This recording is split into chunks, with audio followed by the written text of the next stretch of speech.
শীত শুরু হলেই আমাদের বাড়িতে ২ দিন ৩ দিন পর পর পিঠে বানানো লাগে। তো আসসালামু আলাইকুম, তোমরা সবাই কেমন আছো? আশা করি তোমরা সবাই অনেক ভালো আছো। প্রায় ৩-৪ দিন ধরে গ্রামে প্রচন্ড শীত পড়তেছে। এই শীতে তো পিঠে খেতে অনেক মজা। এই বেশি শীতে কিন্তু চুইয়ে পিঠে তারপরে চেবা পিঠে খাইতে অনেক মজা লাগে। এরপরে সকালবেলা মাকে বললাম যে চেবা পিঠে বানানোর জন্য। তো আমার মা বলে যে আচ্ছা তাহলে তোরা চাল ভিজাইয়ে রাখ। তারপরে আমি এখানে ৫ সালের মতো ভিজাইছি আল্লাহ চাল, কারণ আমাদের বাড়িতে অনেক মেহমান আছে আর সকালবেলা যেন ঠান্ডা পড়াটা খেতে পারি। মা পিঠা বানানোর জন্য চালের গুঁড়ি করতেছে আর আমার দাদি এখানে বসে নারিকেল কোড়াইতেছে পিঠার ভিতরে দিবে তার জন্য।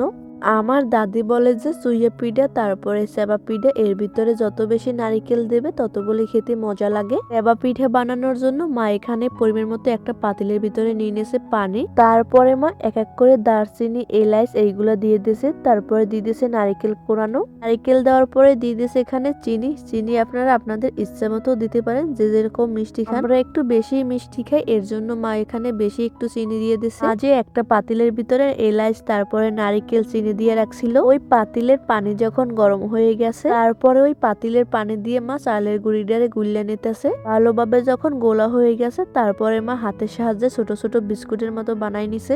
বেশি পাতলাও না বেশি চ্যাপটাও না, আপনারা স্ক্রিনে দেখতে পারেন কিরকম মা বানায়। এই সেবা পিঠা কিন্তু আমাদের বরিশালের মানুষের প্রিয় একটি পিঠে।